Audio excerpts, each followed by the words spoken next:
And thank you for joining us for today's webinar. I'd now like to hand over to Mark O'Byrne from Hills Pet Nutrition. Thank you, Sammy Joe, and a warm welcome to everyone that's tuned in, almost 150 at the moment. We're expecting up to 5,000 people to download this webinar over the next few days and also enjoy the great presentation that Mike's going to give. This is the first in a series of what we call at Hills Hot Topics, so various topics involving nutritional myths and current popular trends that we'd like to address. It's due to popular demand from both vets, nurses and students who've identified these as growing areas or growing popularity areas, but also peppered with lots of misinformation and some very strong beliefs.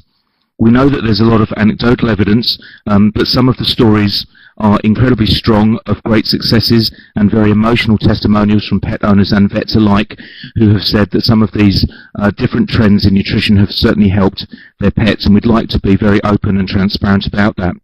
We'd like this to be regarded really and simply as just simply presenting the evidence both for and against by an independent and highly regarded specialists. Any questions and comments will be acknowledged and answered if time allows, and obviously are relevant. We need to have a hard stop at 2 p.m, so I'm going to continue with Mike. So please continue to post comments on our Hills Vet and Nurse Facebook pages once you've had some time to digest and think about what Mike's going to present. With that, I'm going to hand over to Mike Davies. Please enjoy the webinar. Thank you. Thank you very much, Mark. Well, welcome everybody. Just as a bit of a background, to declare my vested interest, if you like, I'm actually currently a regional director for MediVet. I'm founder and managing director of my own company, ProVet Limited, which is mainly online-based veterinary education. And last year, I was a consultant for some of the year to DECRA on nutritional matters. So I have actually no affiliations to any commercial companies in the pet food industry, although in the past I have worked for many of them. My background is one of having been in practice in academia. I've been at the Royal Vet College and most recently at the University of Nottingham. And I've also worked in industry at quite a few pharmaceutical companies, as well as at one point I was involved with Hills when they launched into Europe. Apart from clinical nutrition, I have a great interest in geriatrics. I wrote one of the first books on geriatrics. So I've only got 1 hour, so I'm going to have to move quite quickly, and I will be speaking quite quickly, I'm afraid. By background, what you need to understand is where we are in the pet food market in terms of our understanding of what nutritional requirements are for dogs and cats. And if you like, the Bible for this is the National Research Council publication. That's an American independent committee who meet periodically, review all the scientific data that's available to them, and then they will decide on what they agree are the correct levels for different nutrients that animals actually need. That's for dogs and cats. And they publish their book very regularly, but not every year or anything like that. It's periodically when they think there's enough new information, they will write another version of it.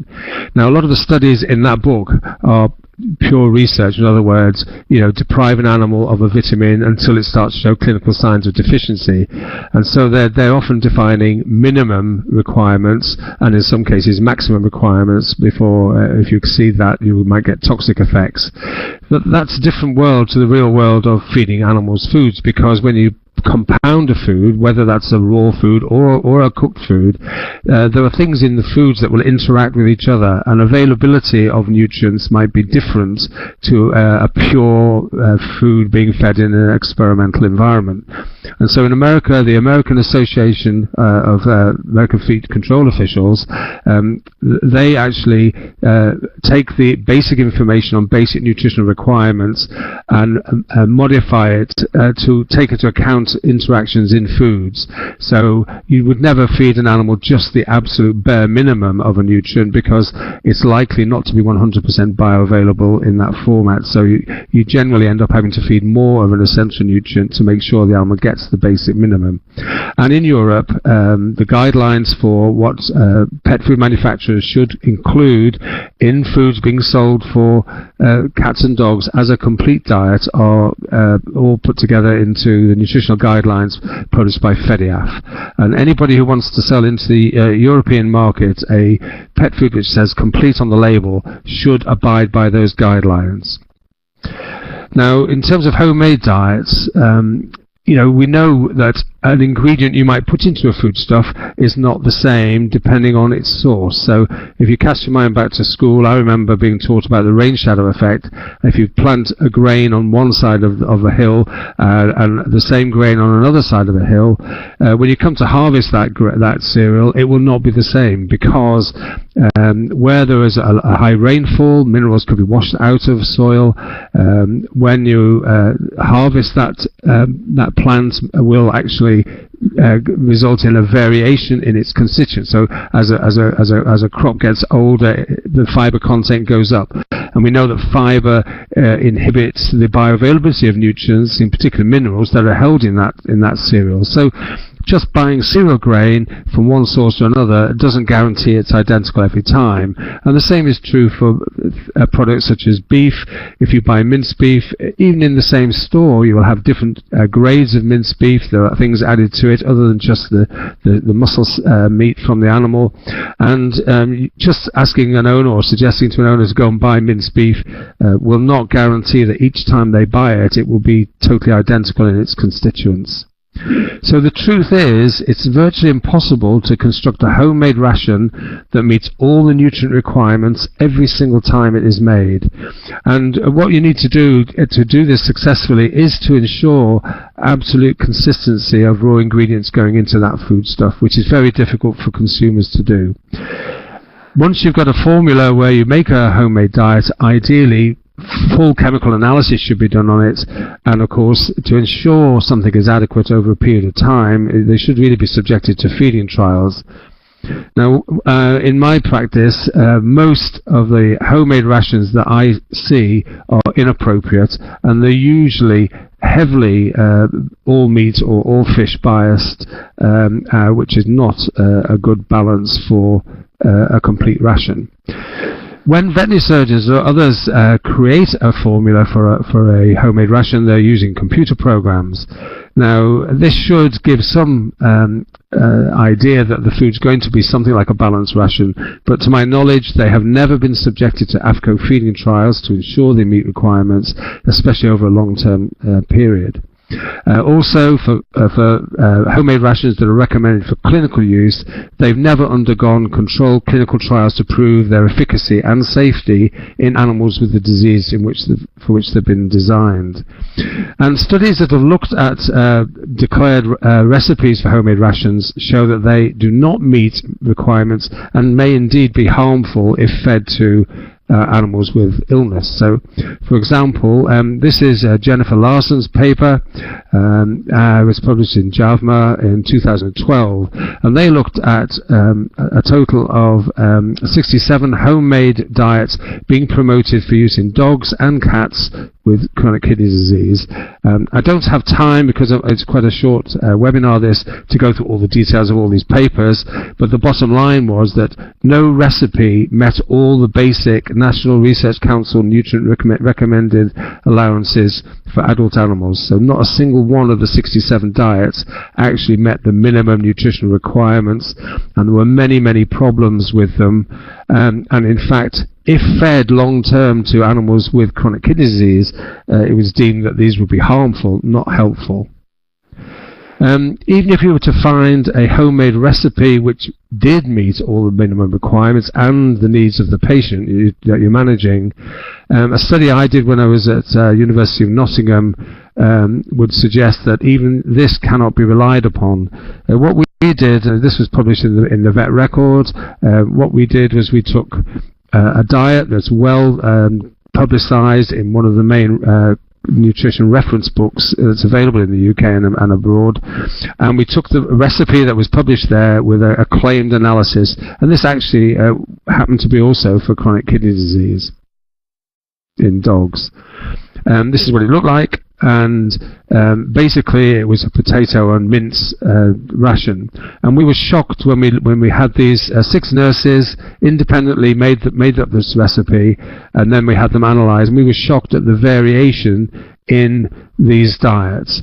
And this chart here shows the lowest value compared to the what was supposed to be in the food, and the highest value. And you'll see that some of them were a long way away. So in the case of protein, in terms of the amount of protein in relation to kilocalories, there was a 76% increase in what was supposed to be in one of the diets, 76% more protein than was meant to be in it.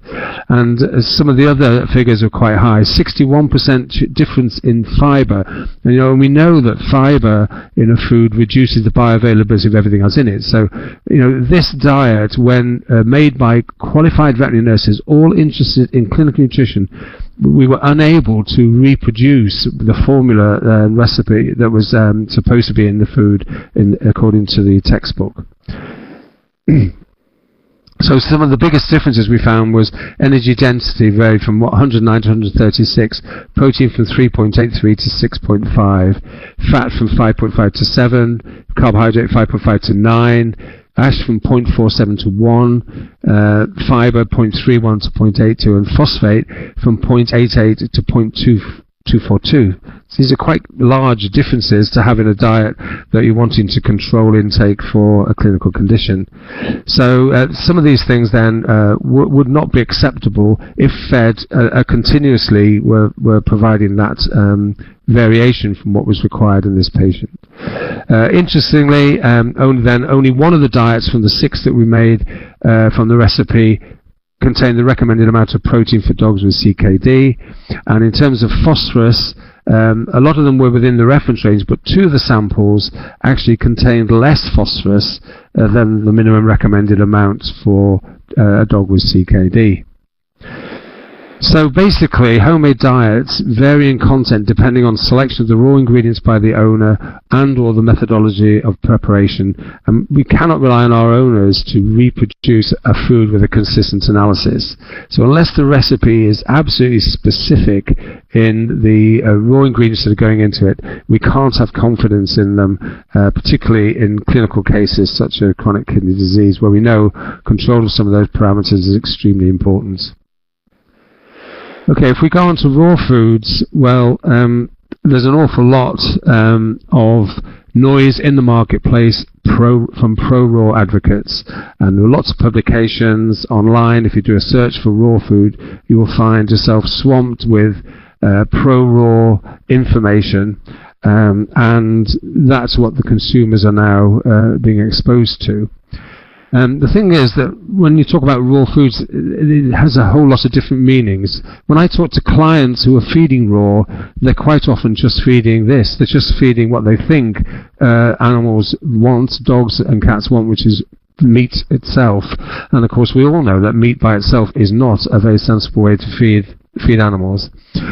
This picture here is from a veterinary nurse in the UK who feeds all her animals raw, and I would challenge any of you tuning into this to look at these bowls of food. Yes, they do have whole egg in there, so there'll be a little bit of mineral in the shell, but I would challenge you to be able to say that any one of these foods, whatever the pet's going to be, is a complete and properly balanced ration for that animal, because you cannot tell that by looking at it. And other people are buying carcasses chopped up in freezer bags with very little indication of what's in them. And at the other extreme, though, we do have commercially produced foods. Now, if they are selling a product into the market which states it's a complete food, then by law it should comply with European guidelines on what levels should be in that food, and the consumer could at least have some confidence that nutritionally it should provide a more of a balanced diet than certainly buying chopped up carcasses in a frozen bag. So there are some basic questions. The 2 questions we need to address regarding raw foods are nutritional adequacy and safety. So the first thing is, can a dog or cat survive when it's fed raw foods as a sole ration? And the answer is yes. We all know somebody or know somebody who knows somebody who has fed their pet raw foods for the whole of its life, and as far as they're concerned, it's lived a healthy life and has had no problems. Question 2, can a dog or cat meet all its basic nutritional needs from a carcass? The answer again is yes, as long as the animal is provided with and eats the correct balance of raw ingredients that are made available to it. And this, of course, relies on the owner to be able to provide the animal with the right balance of parts of the carcass to meet its requirements. Have commercially available raw foods or recipes for homemade raw rations been subjected to proper feeding trials to establish that they actually complete and meet nutritional requirements at all life stages? The answer is no, not to my knowledge. And I will talk about a recent publication which purported to have done that, but in fact did not do that. Question, is there evidence that eating a raw diet provides better health than eating a prepared food? No. There are lots of anecdotal reports from people saying that in their opinion their animal looks healthier and is healthier, but there is no scientific evidence, no credible scientific evidence to support these claims at the moment. Overall, we know that disease prevalence is as high or higher in wild dogs and cats, and we know that longevity in wild animals that are kept in captivity is longer, so wild animals don't live as long. But we cannot necessarily say that increased longevity in captive animals is entirely due to nutrition, because there are other factors involved. They're vaccinated, they've got parasite control, and so on. What is the evidence? I've been trying for years to find evidence to support the pro-raw people, and unfortunately not been successful. There are lots of anecdotal reports, but so far I can't find any credible scientific evidence to support the claimed benefits of feeding raw foods to pets. I know that the Raw Feeding Veterinary Society in the UK were conducting a survey about a year ago, 18 months ago, amongst pro-raw vets, and they were hoping to have that published. I haven't seen it published yet. I'm sure they're listening to my presentation, so if any of them can point me in the direction of if it has been published, I'll be pleased to go and have another look at it. Most recently, Honey's Real Dog Foods sponsored a study which has been published called Raw Proof, and it claims to be the results of a 24-month research investigation into species-appropriate diet for dogs. Unfortunately, when I came to read this, it did not do what it claimed it did on the label, if you like. The authors did not follow a recognised feeding trial protocol as specified by either AFCO or FEDIAF, even though they mentioned these a lot in the publication, and there was no control group because the people who conducted the trial didn't think it was of any value, which is basically not a very scientific position to take. A lot of the nutrient levels in some of the 5 formulas of different diets that they looked at did not actually comply with European guidelines, and I shall highlight some of those in a minute. The authors make some odd claims throughout this publication. They claim, for example, that the diet being analysed does not contain ingredients that will lead to high calcium content, and yet meat and bone meal was included in the recipes, and knuckle bones were allowed to be fed by the owners to the animals outside of the diet that was being tested. Now, the authors do at least acknowledge that clinical signs of nutrient deficiency or excess or imbalance may take longer to develop than the 26-week period that they were conducting the feeding trial, which is confusing because that's how long they actually fed the foods for in the methods section, although the report claims it was a 24-month study. This is just one of the sections from Chart 1 which documents differences between the FEDIAF guidelines and what was actually in these diets. So this, for one of the diets, for example, it says copper. They only tested 2 recipes out of 5. One of them met 47% of requirement, and then in the later, chronologically later 2017 analysis, all 5 recipes they tested met an average of 47% of requirement. Now, clearly, that is less than 50% of the requirement that these dogs had, and although they try to justify this in the notes column, the truth is that these diets did not comply with the guidelines that are designed to ensure that animals will get adequate essential nutrients from pet foods. And again, I haven't got time to go through all of the details, but basically two of the nutrients, key nutrients, particularly calcium and phosphorus, exceeded the guidelines by 30% plus, and in one case 54%. And as most of you will know, high calcium interferes with bioavailability of other essential minerals such as copper. The calcium to phosphorus ratio should be about 1:1 according to the guidelines, but there was only one that was less than 1.5 calcium to 1 phosphorus, and in fact one of them was nearer 2. It was a couple of them were nearer 2:1 calcium to phosphorus, which is not ideal. And in fact there was another 16 essential nutrients in which, in their own analyses, the diets did not provide adequate amounts of nutrients. So for iodine, 3 out of 5 diets provided only 35 to 49%. Vitamin E, all of them only required provided a maximum of 40%.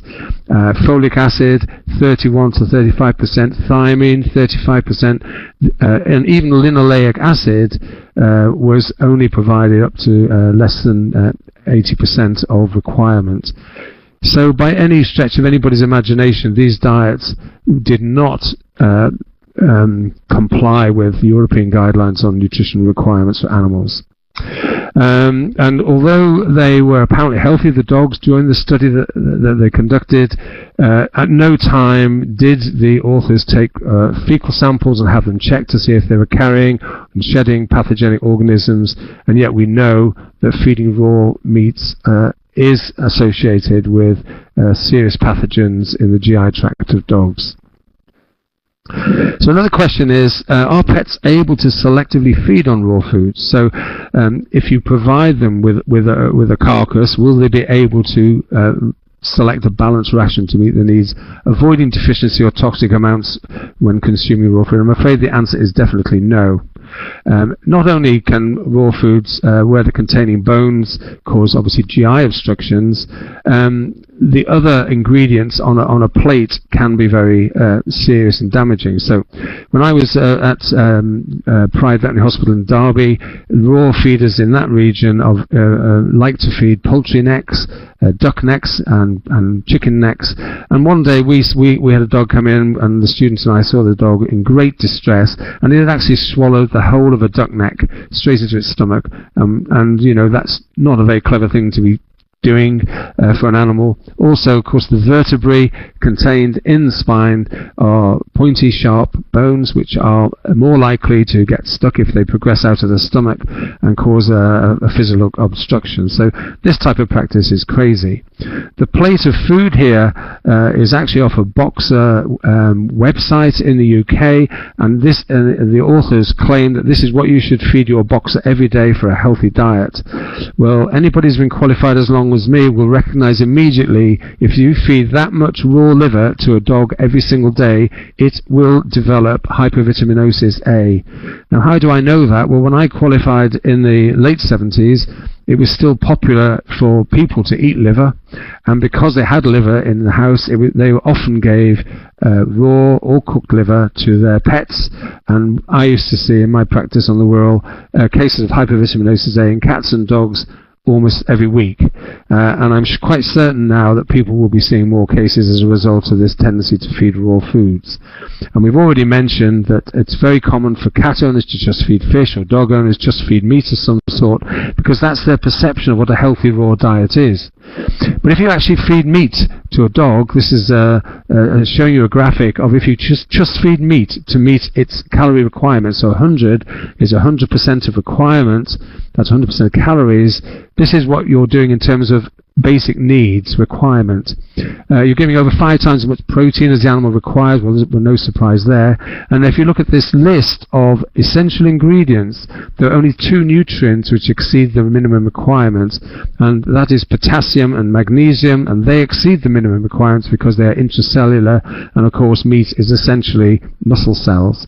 So everything else down below the line, inadequate amounts. You've got almost no calcium, and what calcium you've got is far exceeded by the amount of phosphate, and of course this is a grossly inverse calcium-phosphorus ratio, which will lead to nutritional secondary hyperparathyroidism.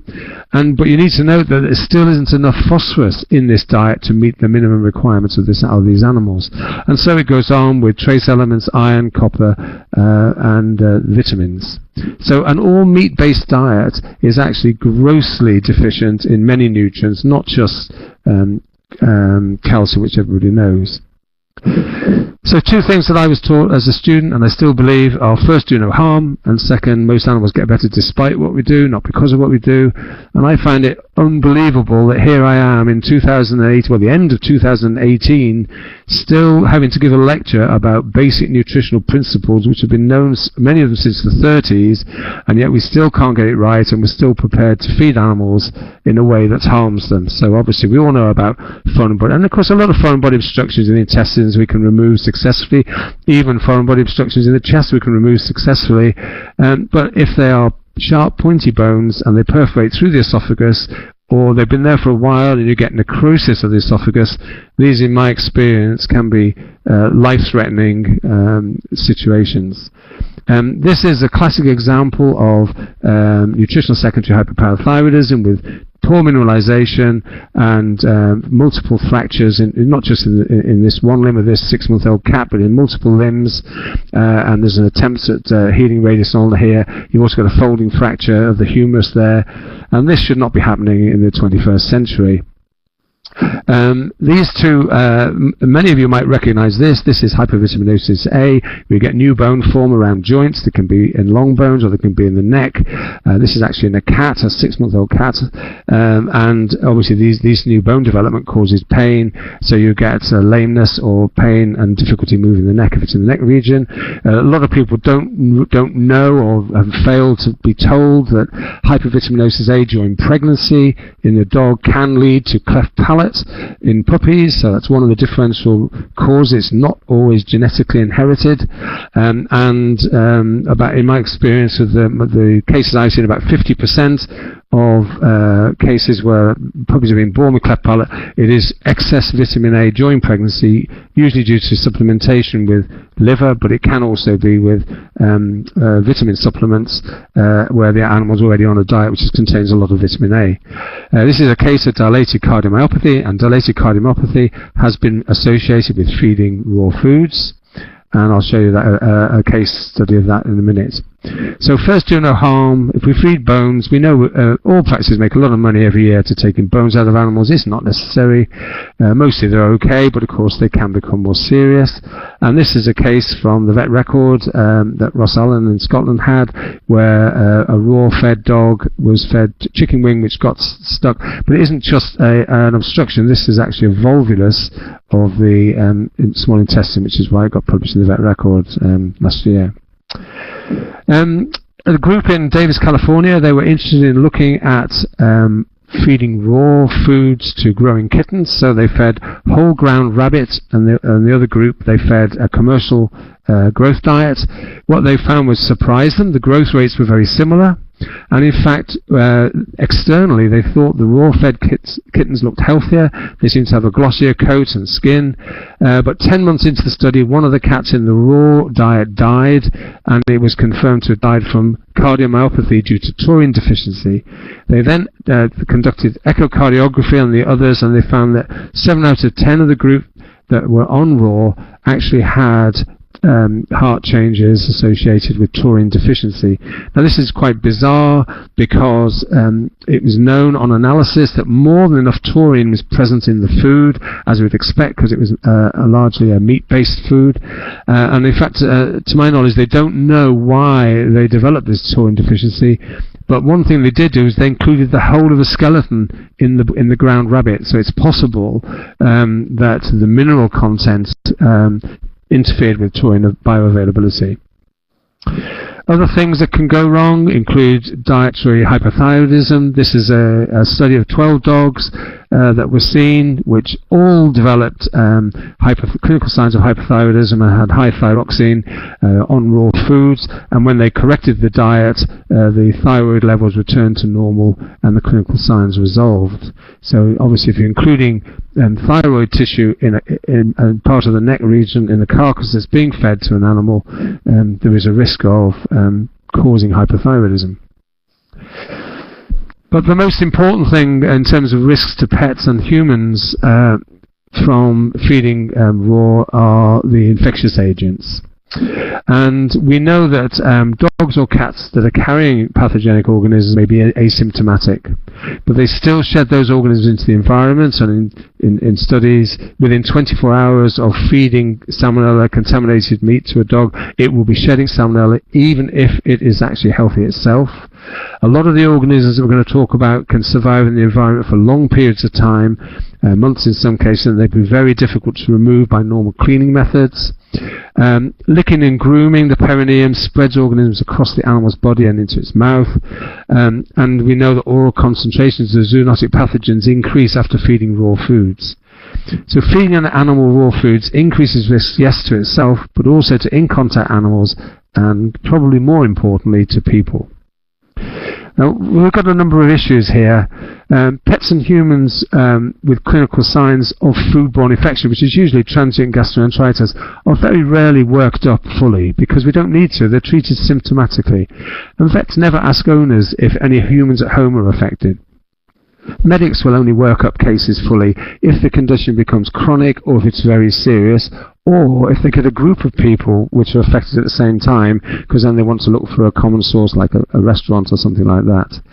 Medics, to my knowledge, medics never ask patients if they have a pet showing signs at home, and reports of foodborne disease are only published if they involve groups of animals or people, so individual case reports are very rare. So it's not surprising if you do a literature search that you might struggle to find confirmed evidence of zoonotic spread, but it does happen. And all animals and humans that end up with a foodborne infection, let's say like Campylobacter, have contracted that disease orally from food or contact with animals, people, or something in the environment. And the sad thing at the moment is we do not know the true incidence of transmission of these infections from pets to people or the other way around.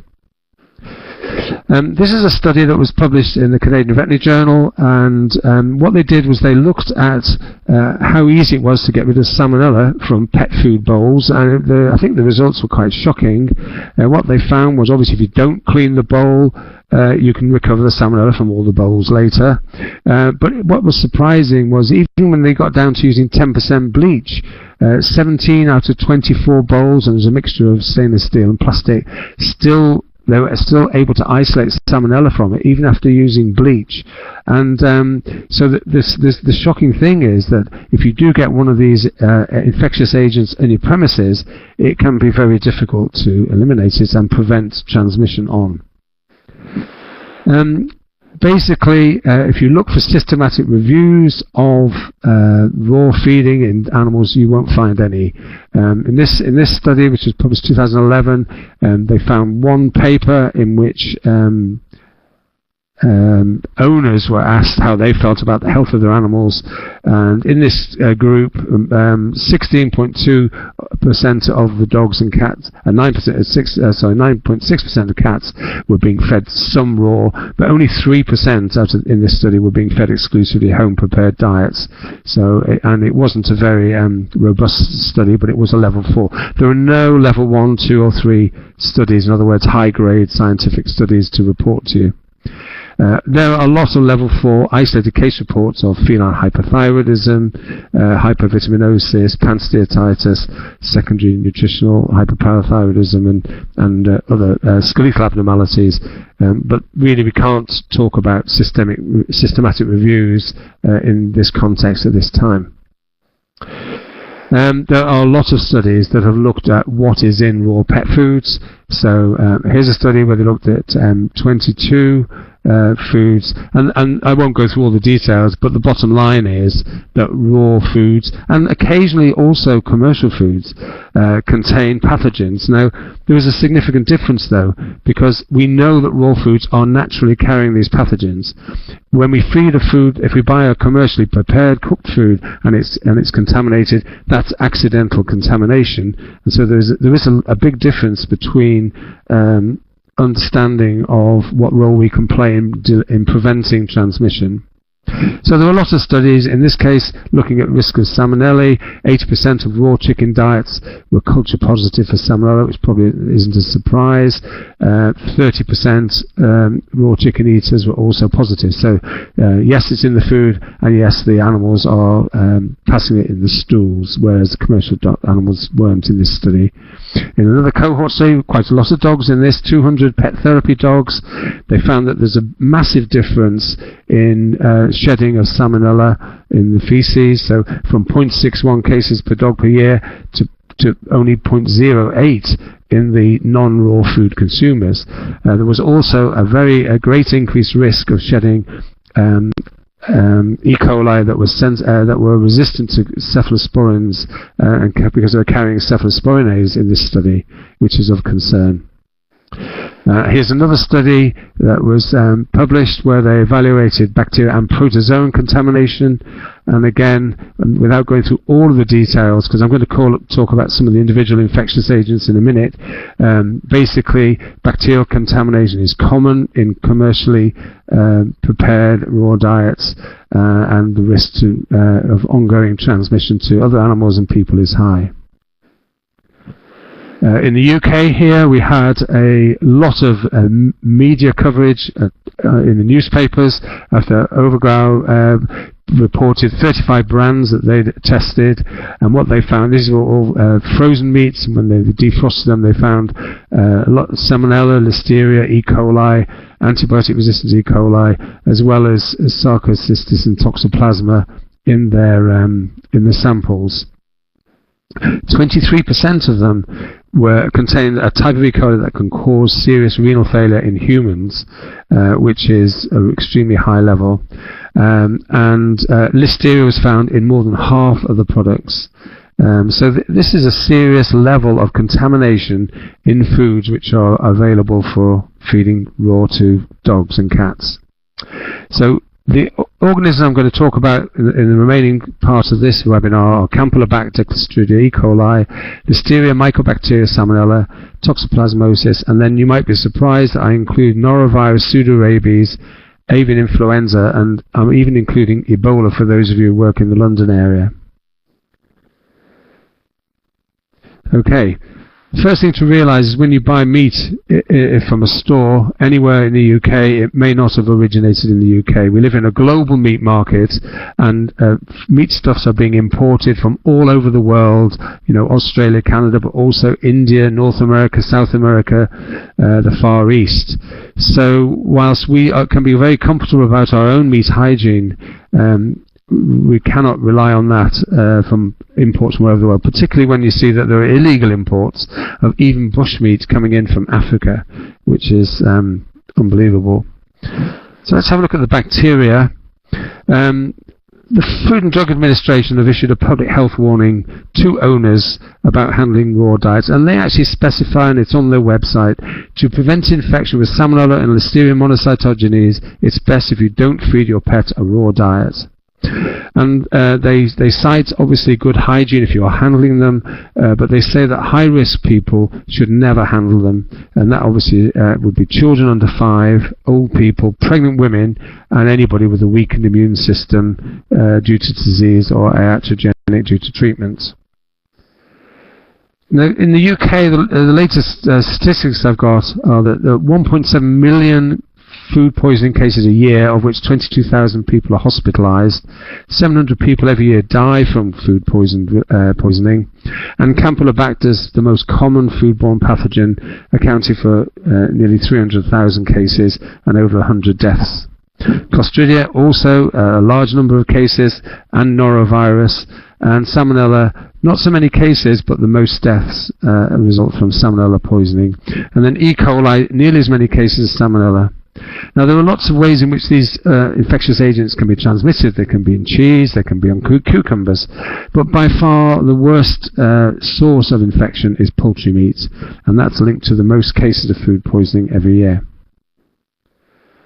In fact, at the moment, Campylobacter is such an important pathogen. There is a combined effort going on between the NHS, farming, food agencies to try to reduce Campylobacter in our food produce.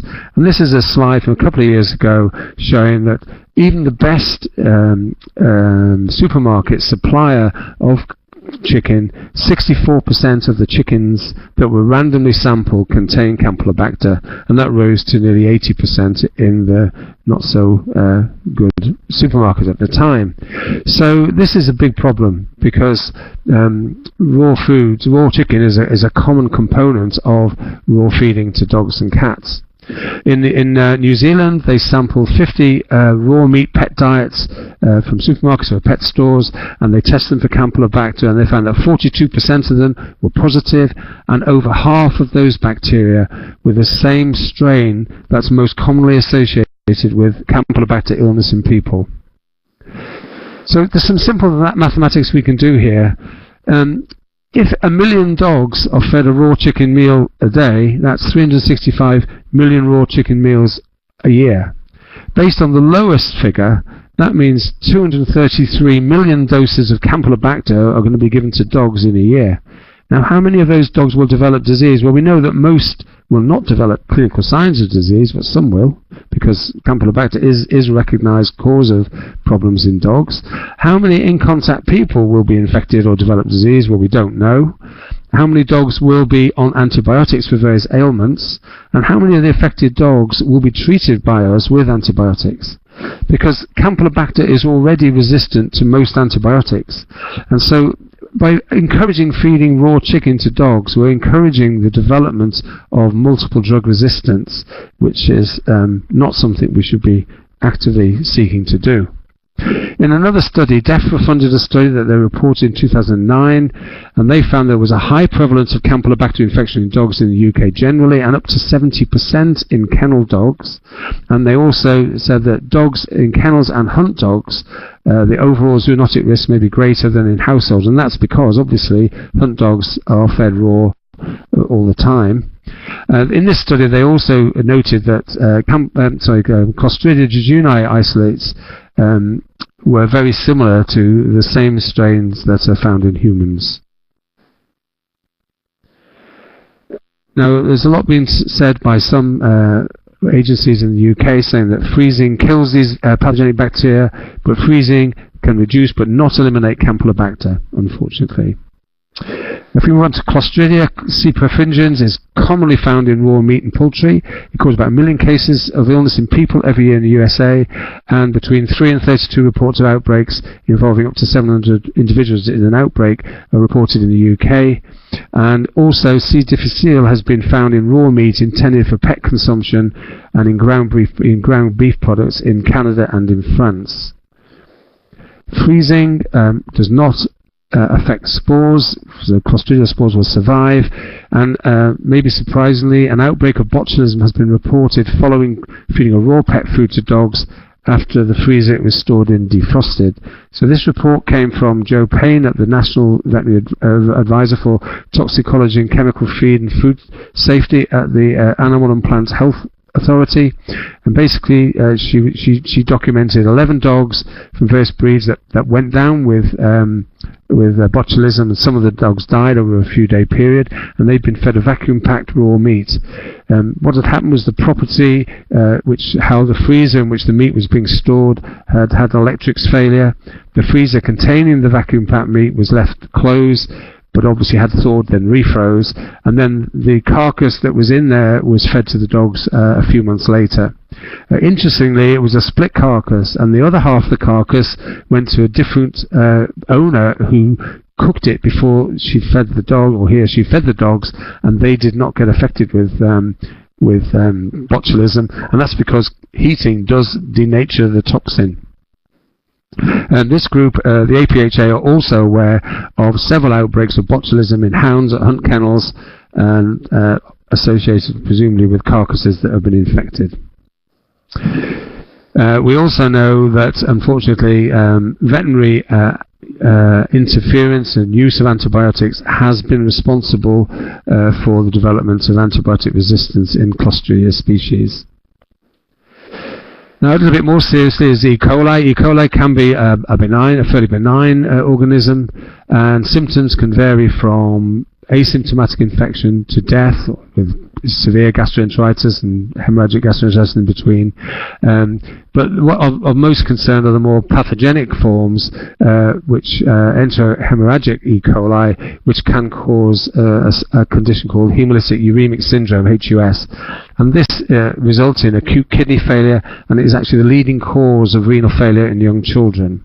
In humans, the confirmed case rate is 1.3 cases per 100,000, and this particular type of E. coli has particularly been associated with undercooked or raw ground beef products. Now,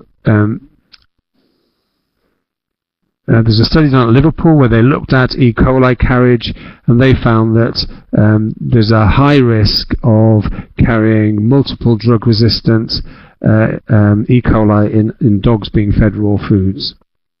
Now, for quite a long time I've been showing this picture. This poor child is one of two, obviously all intubated in intensive care in the Dorset Hospital with hemolytic uremic syndrome as a complication. Now, the reason that this is an interesting outbreak is the very first case that was reported in a family, they found the same strain of E. coli in animal feces in the garden. And in subsequent outbreaks, 2 cats in affected families were also affected with the same strain of E. coli.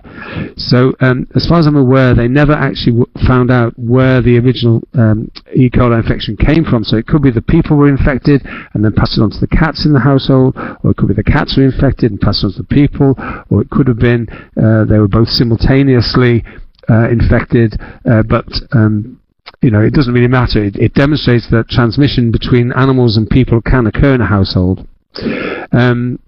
The other thing you need to be aware of is if you recommend feeding raw to a family and something as tragic as this were to happen, you could be held legally responsible because of that recommendation if the owners were not fully aware of the potential risks associated with it. Anyway, in this case where 10 children were hospitalized with serious consequence of E. coli, they never found the initial cause as far as I'm aware.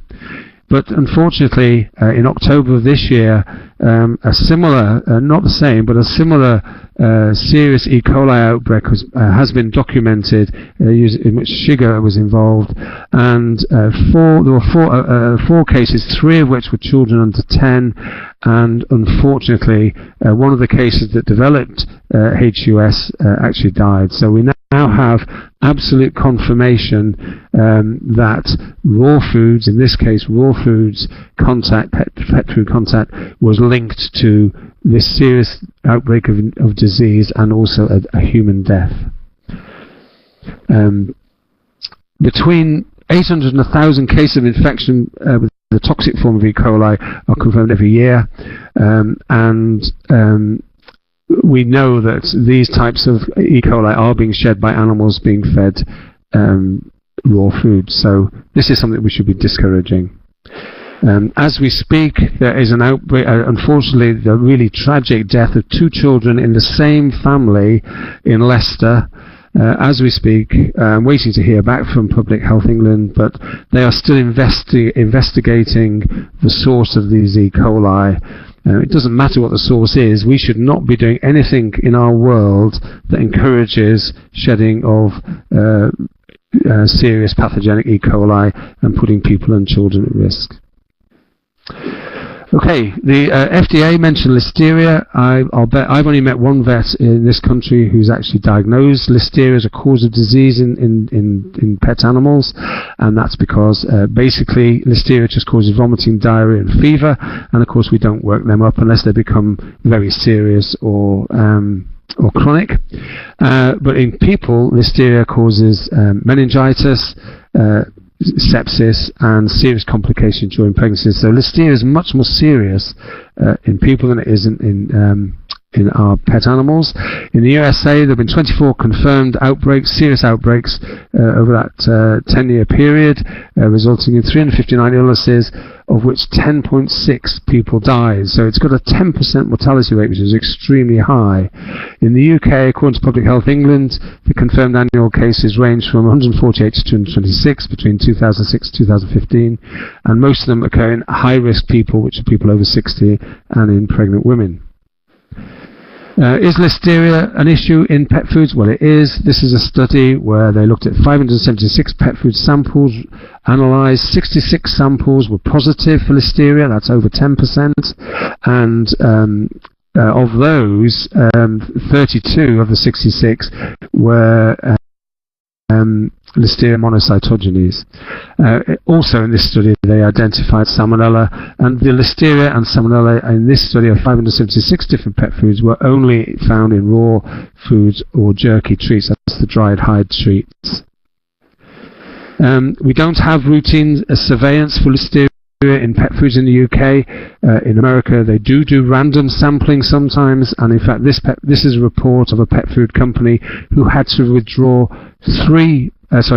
two batches of their raw food, which had been released into the marketplace, which were found to be contaminated with listeria, and so they were forced to withdraw them to prevent human infection.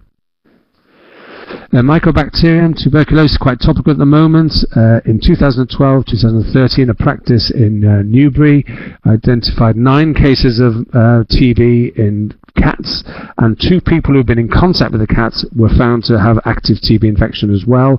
The source of infection, as far as I'm aware, was not found in that outbreak, but they all lived in relatively close radius to each other. They were in an area where cattle were infected with TB.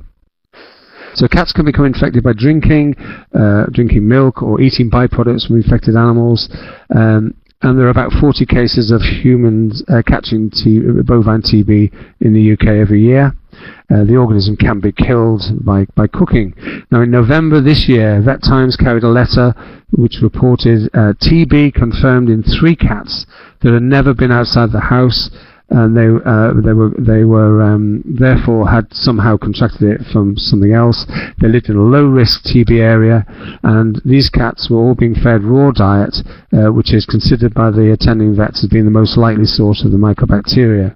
And this is on the back of another report, I haven't got a slide on it, which many of you will have read in the UK, about a TB outbreak in kennel dogs, where clearly they've been exposed to TB through being fed carcasses contaminated.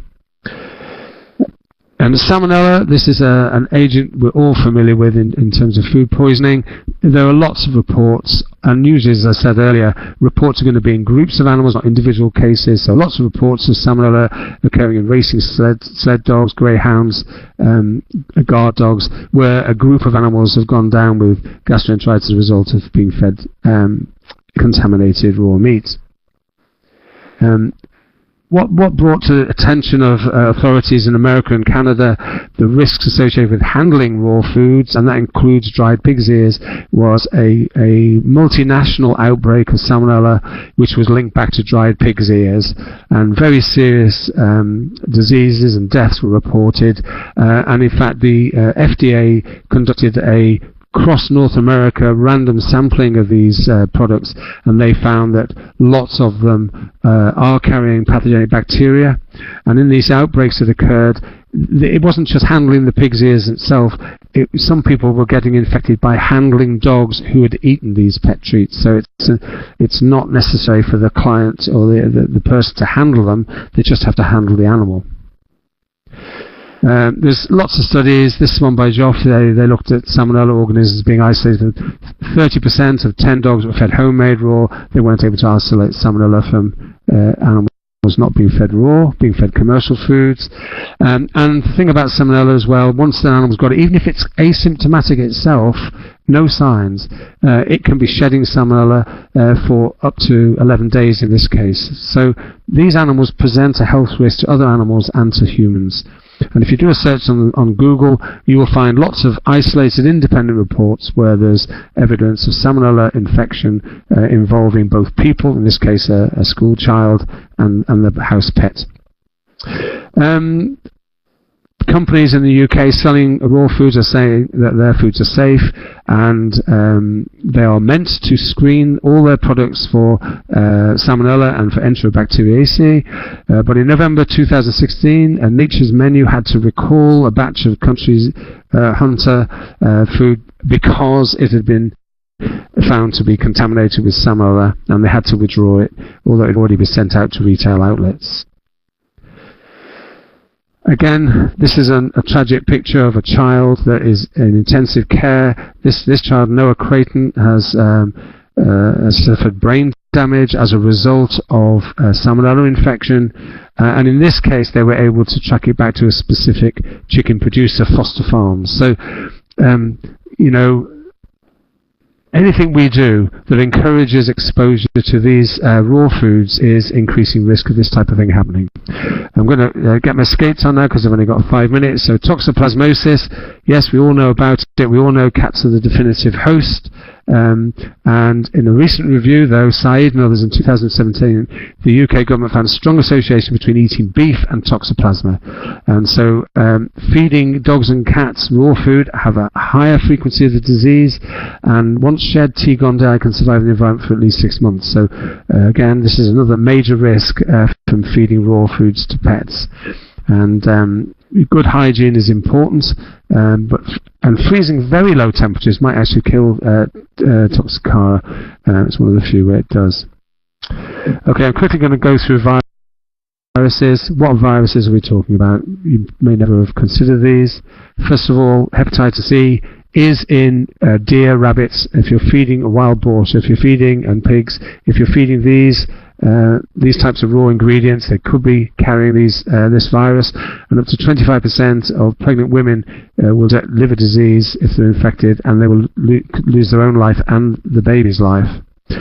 We now know that norovirus, which is a major cause of poisoning in people, is carried by humans, and animal to human transmission has occurred, and it's accounts of about 74,000 cases annually, and we know that transmission can occur, so feeding raw is not a good idea. Pseudo-rabies, algesies, don't forget pork's coming from all over the world, and in dogs, infection is believed to be transmitted by eating infected pork or offal, and there's no documented cases I could find in the UK, but this is a serious pathogen that we need to be aware it could be transmitted because it is spread by aerosol.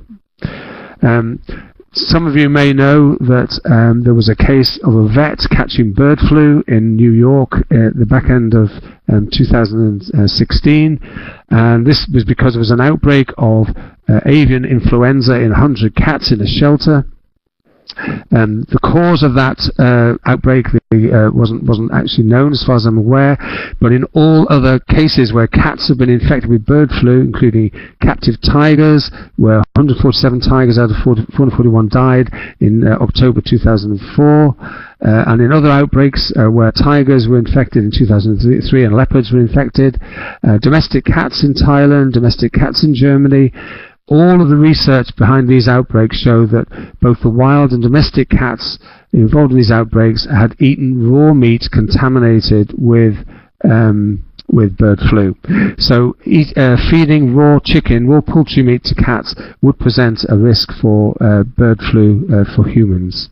And finally, Ebola. You might be surprised I've included this.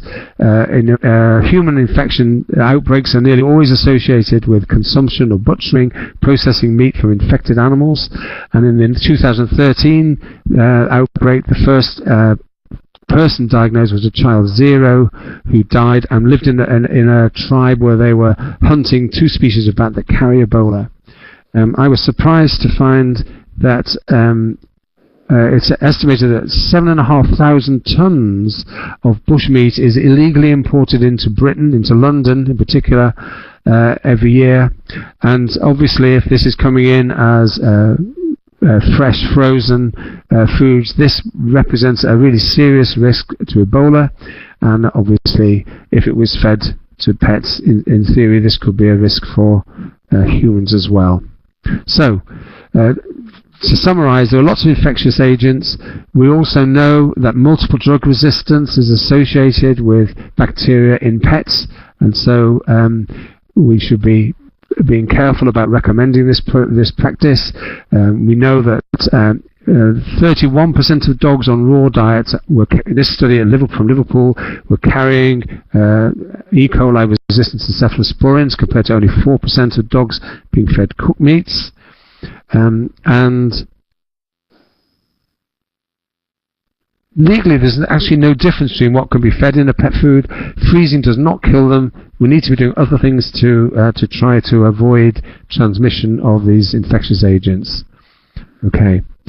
So, in conclusion, the evidence is raw foods carry potentially life-threatening pathogens. Pets eating these raw foods can become ill themselves or shed the pathogens into the environment. Serious illnesses and deaths can be caused by handling the foods or handling dogs fed raw. Confirmed transmission has occurred, and if we encourage feeding raw, this increases exposure and potentially life-threatening. Practices need to be aware of the responsibilities for biosecurity, so it's important to find out if owners are feeding raw and record it. The owner should be advised about the risks verbally and in writing, and to cover yourselves you should get a signature, and then really raw fed dogs and cats should be barrier nursed in premises to prevent transmission to other animals but also to staff, and this requires quite serious barrier nursing methodologies. Okay. We don't know the full significance of the Liverpool University studies, which show that serious pathogens are shed orally in dogs, and the biggest problem we've got is we need more sharing of data between the medical and veterinary profession, because it's almost certainly grossly underestimated the number of zoonotic cases. And I can tell you that the Public Health England now include questions in their epidemiological questionnaires when there are serious foodborne outbreaks. They actually ask questions now about whether people have been in contact with animals and with animals that are being fed raw pet foods. Okay. There is a problem about denial within the profession and also clients. I had a client who had 2 dogs being fed raw, and they were passing melena like this, and the client absolutely refused to have any tests done on his dogs because he was in denial that feeding raw could be the cause, when in fact by far the most likely cause of melena was going to be the raw that was being fed. So those of you who are still pro-raw, and I know there are lots of people listening to this who will still be pro-raw, my questions to you are, do you eat fresh raw chicken or other meats daily? If so, I think you're crazy. If not, how can you then justify it's safe to feed to pets? And why aren't you concerned about the high-risk people who might handle a pet shedding pathogenic organisms, and also your potential liability if they get ill and you recommended this practice? Okay. I know that's a lot, and I've had to miss out a lot. If anybody wants any further information or references for any of the things I've said, I'd be happy to supply them, and that's my email. Okay.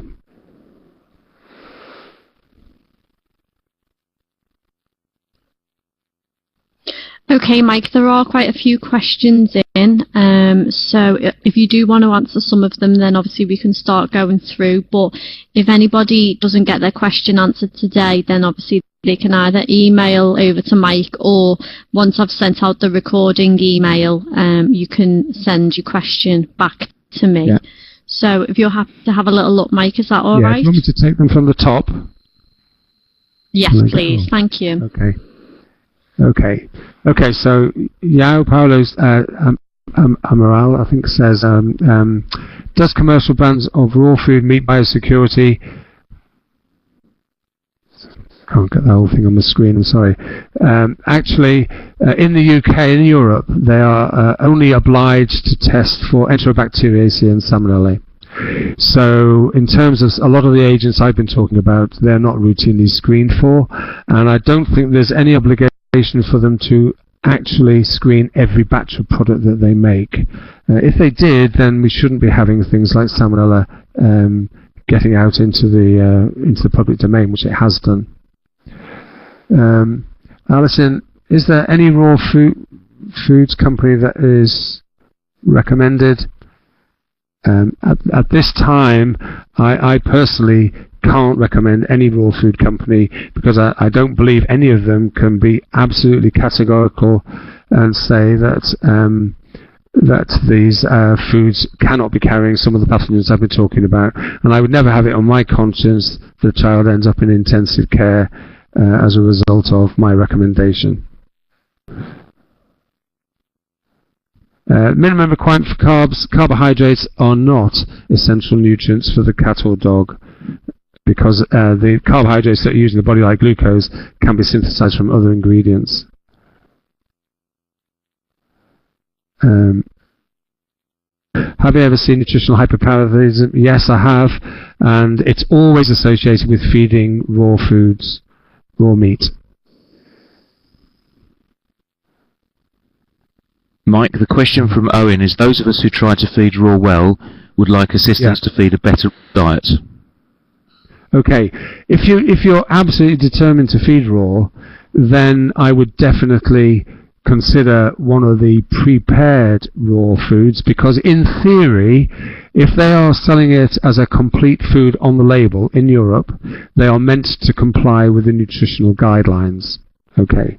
Now, in fact, when I was at Nottingham, we did analyse a lot of pet foods, including non-raw foods, including commercial foods, and we found that, unfortunately, a large number of pet foods on sale in the UK do not comply with FEDIAF guidelines for things like minerals.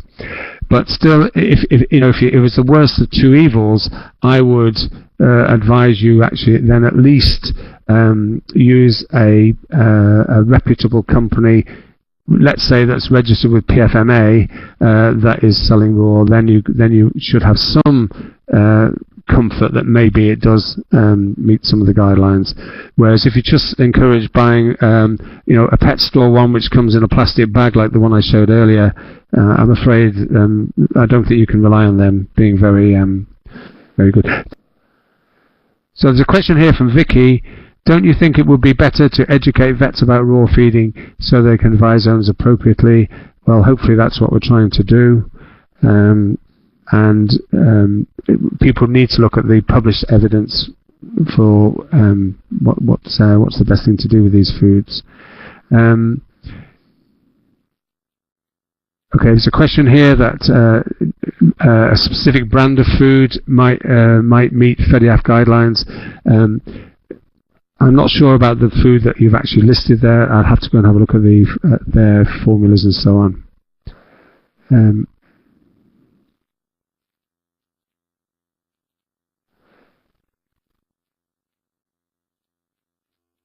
There's a question, Mike, about the pH of the dog's stomach acid. Yeah. Do you want me to read that? Is dog stomach acid more than human? If not, if a dog has a pH of 1, would the bacteria be killed? We all know the bacteria are not killed, because we've all seen cases of gastroenteritis associated with Campylobacter, Salmonella, and so on. So the short answer is, unfortunately, these bacteria can survive the acid conditions that are in the stomach of the dog, as well as ourselves.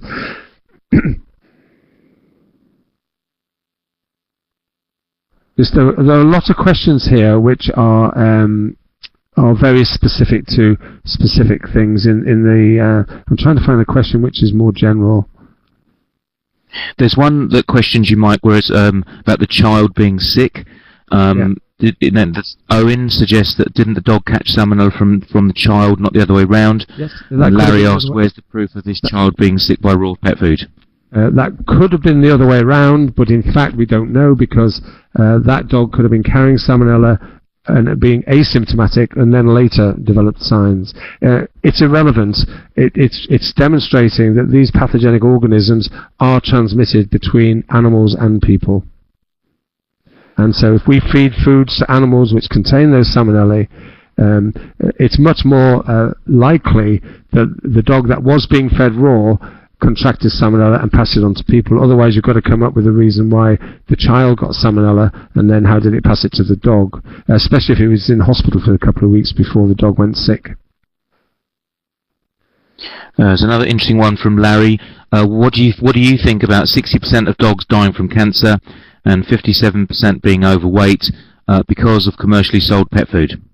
The short answer is that's a non-substantiated statement. Pet food does not cause cancer or obesity by itself. And this is a typical thing, isn't it? You can say that 30% of fatalities in road accidents are caused by people who had alcohol. So you could twist that and say, well, in that case, we should all drink because only a third are due to alcohol. It's not a justifiable argument. We've had some positive lectures, people saying they've learnt a lot. Carly has asked if we can share some of these slides with clients. The answer to the question is a lot of them, I'm afraid, the copyright rests with Provet or other people, and we've been allowed to use them. So I can't just blanket say you can have the slides to distribute because it depends on copyright. For example, the pictures of the children that have been affected adversely by E. coli or salmonella, you would need to get the parents' permission to use those images. And obviously you presumably have done that, Mike? Yes. Yeah. Can people email you if there's any particular slides or references that have caught their attention that they would like to share? Yeah, because of the time constraint, I mean, I only just finished, well, a couple of minutes late, I had to axe a lot of the detail just to make space and not cloud the slides too much. So if anybody's got a specific request for any of the things I've mentioned, I can point them in the direction of the references or whatever. Yeah. Okay. I think the questions seem to be coming to a slowdown or a halt. We've answered most. I think the best thing is we have a look at them after the lecture, and if there's any outstanding ones we can... Lee Allen's asked, what's the rationale for not cooking? I don't understand that.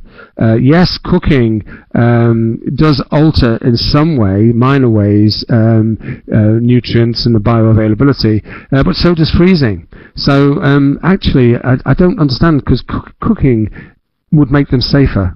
Then we could all be happy about discussing, those types of homemade rashes, but you've still got the issue about the formulation. Yeah. Yeah. Okay, shall we call that a wrap for this particular lecture? I think we're slightly over time. But once again, for everyone that attended and everyone that's going to listen, thank you very much for listening. Again, a hot topic, controversial. Mike's presented evidence for and against, probably more against.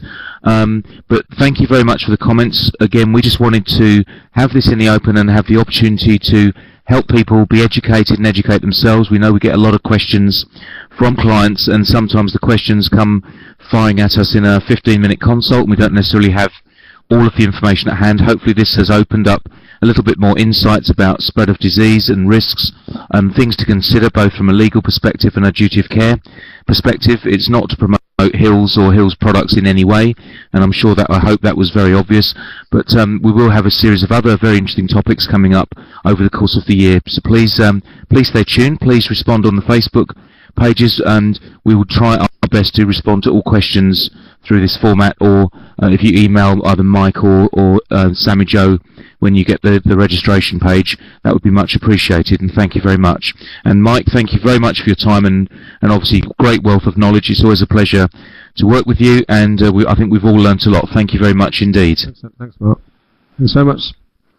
On behalf of Webinar Club, I'd like to thank Mike for a great webinar today. The recording and the certificate of attendance for this webinar will be available in the next few days, and we will email you as soon as they are ready. Thank you all for attending. That's the end of the webinar.